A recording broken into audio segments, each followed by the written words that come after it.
Quick view market दोनों से जुड़े आपसे पूछना चाहूंगी। सबसे पहले तो मार्केट से आप अपने क्लाइंट्स को साथ ही वेल विशर्स को क्या एडवाइस इस वक्त दे रहे हैं, क्योंकि देखिए बजट एक इम्पॉर्टेंट इवेंट निकल चुका है, नए साल की शुरुआत हो चुकी है, क्रेडिट पॉलिसी अनदर इवेंट और ग्लोबल ट्रिगर्स भी हैं जिसे बाजार को डाइजेस्ट करना है। And second thing, consumption of course clear cut out performer था बजट में, लेकिन इसके अलावा डिफेंस स्पेस को लेकर भी उम्मीदें थी, बजटरी एलोकेशन भी हुए, लेकिन आशा उम्मीद के ऊपर हरा उतरता हुआ बजट डिफेंस के लिए शायद नहीं नजर आया।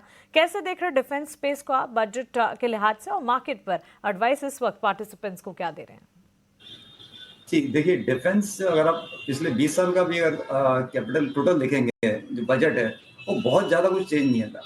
अभी ये थॉट प्रोसेस है कि पिछले 2-3 सालों में हमें ये चीज़ देखनी है कि डिफेंस में इंडिजिनाइजेशन या मेक इन इंडिया का कितना रोल है, कि सारा जो एक्सपेक्टेशन है वो मेक इन इंडिया पे है। ये नहीं कि हम बजट बढ़ाएं और बाहर से इंपोर्ट करें। गवर्नमेंट का और निवेशकों का एक ही फोकस होना चाहिए बेसिकली कि इंडिया से हम कितना मैन्युफैक्चर कर रहे हैं और कितने जल्दी हम इकोसिस्टम खड़ा कर सकते हैं, जो मुझे लग रहा है गवर्नमेंट कर रही है। हाँ, अभी आपने बजट देखा है, लेकिन आपने ये नहीं देखा कि उसमें से इंडिया से कितना एक्सपोर्ट हो रहा है और इंडिया से मेक इन इंडिया कितना कंजम्पशन हो रहा है, जिसको इंडियनाइजेशन बोलते हैं हम लोग। तो वो उस पर फोकस कर रहा है और उस पर इंडियनाइजेशन तो कंटिन्यू है। और मेजर जो ग्रोथ आने वाली है डिफेंस सेक्टर में इंडिया के लिए, तो डिफेंस एक्सपोर्ट से आएगी और डिफेंस अपना मेक इन इंडिया से आएगी। अगर आप देखेंगे डिफेंस एक्सपोर्ट भी पिछले 5 सालों में ऑलमोस्ट 5 गुना हुआ है। तो ग्रोथ तो डिफेंस से आ रही है, आपको बजट पे डिपेंड रहने की कोई जरूरत नहीं। अब रही बात आपने मार्केट की, देखिए मार्केट ग्लोबल वोलेटिलिटी के चलते में या यूएस ट्रेजरी और या फिर डॉलर इंडेक्स ऊपर आ रहा है, उसके उसके कारण नॉर्मली ऐसा देखा गया है कि एफआईज जो है इमर्जिंग मार्केट में पैसा इन्वेस्ट नहीं करते।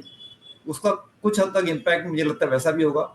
और ग्लोबली काफी वोलेटिलिटी है और डिसीजन मेकिंग बहुत ज्यादा जल्दी जल्दी चेंज हो रही है। जो नैरेटिव 3 महीने था वो इवेंट हो गया, फिर एक दिन में रिवर्स भी हो गया है।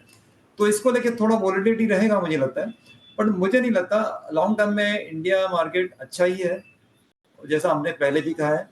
और काफी सारी जो इंक्रीमेंटल जो ग्रोथ है वो नए सेक्टर से होगी, जो कि एक जीडीपी ग्रोथ को कंटिन्यू करेगी।